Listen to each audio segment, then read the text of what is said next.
আসসালামু আলাইকুম everyone, welcome back to my channel. কেমন আছেন আপনারা সবাই? আশা করছি আল্লাহর রহমতে সবাই ভালো আছেন। অনেক দিন পর আজকে একটা ছোট্ট মিনি ব্লগ নিয়ে আপনাদের মাঝে হাজির হয়ে গেলাম। আশা রাখছি আপনাদের কাছে আমার এই ফার্স্ট মিনি ব্লগটি ভালো লাগবে।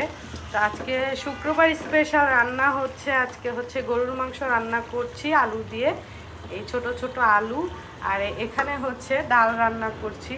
তো ইদানিং আর কি প্রায় 1 মাস হয়ে যাবে আমি আমার ইউটিউব চ্যানেলে কোনো রকম ব্লগ শেয়ার করতে পারছি না। অলরেডি হাতে অনেকগুলো ব্লগ আছে, এডিটের জন্য ভয়েসের জন্য দেখা যাচ্ছে আপনাদের সাথে আর শেয়ার করা হচ্ছে না। তাই ভাবলাম যে আপনাদের সাথে কানেক্টটা যেহেতু একটু দূরত্ব বা গ্যাপ হয়ে যাচ্ছে, সেই জন্য আজকে একটা মিনি ব্লগ আপনাদের মাঝে শেয়ার করছি। তো এখানে ডালটা আমার প্রায় রান্না হয়ে গেছে, এখন জাস্ট শুধু বাগারটা দেওয়া বাকি আছে।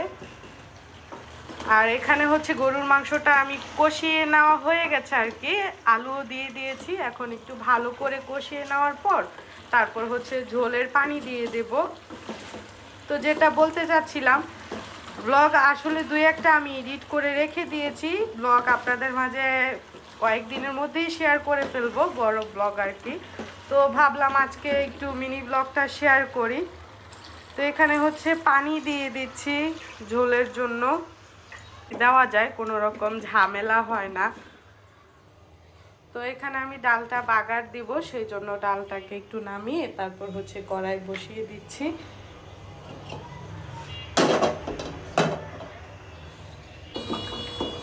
মাংসটা অলরেডি 80% সেদ্ধ হয়ে গেছে। তো ভাবছি আরেকটু হয়তো পানি লাগবে, সেজন্য আর একটু পানি অ্যাড করে দিচ্ছি। এখন আর ঢাকনা দেব না, এভাবেই বলক আসা পর্যন্ত আর কি এভাবেই রেখে দেব। যখন বলক চলে আসবে তখন হচ্ছে আমি ঢাকনা দিয়ে দিব। আলু দিয়ে গরুর মাংস আমার ছেলেরা পছন্দ করে, ওর বাবাও অনেক বেশি পছন্দ করে। আমার কাছে ভালো লাগে হচ্ছে কষানো যে মাংসটা থাকে সেটাই। এখন হচ্ছে রসুন কুচি আর হচ্ছে পেঁয়াজ কুচি দিয়ে দিচ্ছি।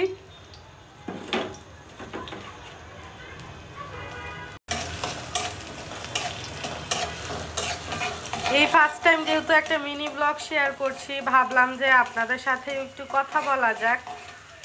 তো আজকে রান্নাটা কিন্তু আমার অনেক বেশি লেট হয়ে গেছে। সকালে আজকে হচ্ছে পান্তা ভাত খেয়েছিলাম, সেই জন্য মানে ঘুম ঘুম চোখ ছিল, ঘুমিয়ে পড়েছিলাম, প্রায় রেস্ট নিয়েছিলাম 1.5-2 ঘন্টার মতো। তো ওর বাবা হচ্ছে একটু লেট করেই মাংস পাঠিয়েছে, সেই জন্য আজকে আমার রান্নাটাও লেট হয়ে যাচ্ছে। সমস্যা নেই, ভাত রান্না হয়ে গেছে। এখন শুধু ডালটা বাগার দেবো আর মাংসটাতে ঝোল দিয়ে দিয়েছি, কিছুক্ষণ পরে ইনশাল্লাহ মাংসটাও হয়ে যাবে। তো আপনাদের কি অবস্থা, ঈদ কেমন কাটিয়েছেন আপনারা অবশ্যই জানাবেন। মাংসটা যেহেতু সেদ্ধ হয়ে গেছে, বেশি সময় লাগবে না।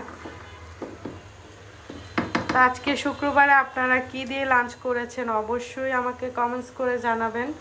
আর আমার ইউটিউব চ্যানেলের পাশে থাকবেন। আর টিকটকে হচ্ছে আজকে আমি ফার্স্ট হচ্ছে ভিডিওটা মানে লাইভ ভয়েস দিচ্ছি আর কি, র ভয়েস দিয়ে ভিডিওটা করছি, এটাই আমার ফার্স্ট টাইম। এই তো রসুন পেঁয়াজটা হয়ে এসেছে, লাল লাল করে ব্রাউন করে ভেজে নিয়েছি। এখন হচ্ছে ডালের মধ্যে দিয়ে দেব।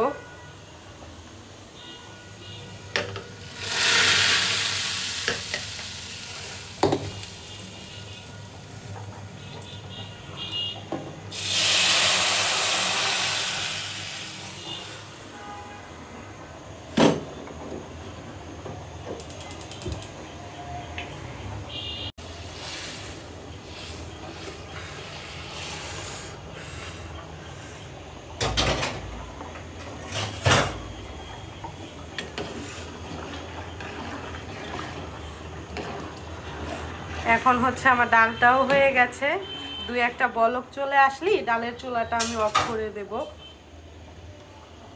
এদিকে গরুর মাংসটাও বলক চলে এসেছে।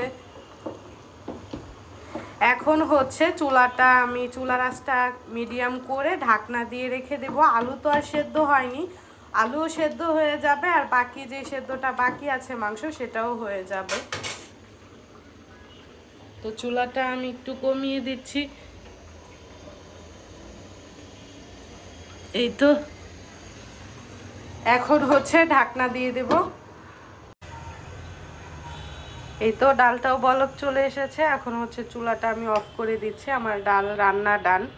এখন জাস্ট শুধু মাংসটা হলেই হয়ে যাবে। তো মাংসটা হওয়ার পর আপনাদের সাথে আর কি শেয়ার করছি মাংসের কালারটা, ফাইনাল লুক। তরকারিটা আমার হয়ে গেছে। এখন হচ্ছে তরকারিটার চুলা আমি অফ করে দেবো। আলুটাও সেদ্ধ হয়ে গেছে। আর এই ঝোলটা রাখবো, মাংস দিয়ে আলুর ঝোলটা খেতে বেশি ভালো লাগে। তো এখন চুলাটা অফ করে দিচ্ছি। লাস্ট পর্যায়ে দিব হচ্ছে একটু জিরার গুঁড়া। জিরার গুঁড়া দিলে গরুর মাংসের ফ্লেভারটা অনেক বেশি ভালো হয়।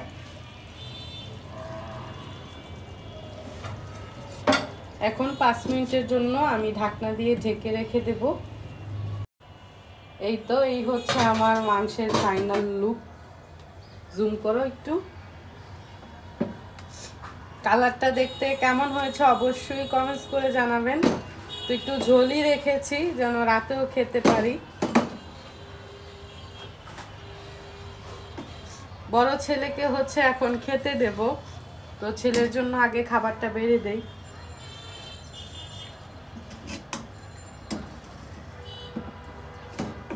লাল লাল হয়েছে তরকারিটা। কালারটা সুন্দর হয়েছে না নাইম? জি। তো আজকে হচ্ছে কে কি দিয়ে লাঞ্চ করেছেন অবশ্যই কমেন্টস করে জানাবেন। আমার এই ছোট্ট মিনি ব্লগটি আপনাদের কাছে কেমন লেগেছে সেটাও কমেন্টসের মাধ্যমে জানাবেন। তো সবাই ভালো থাকবেন, সুস্থ থাকবেন। আসসালামু আলাইকুম, আল্লাহ হাফেজ।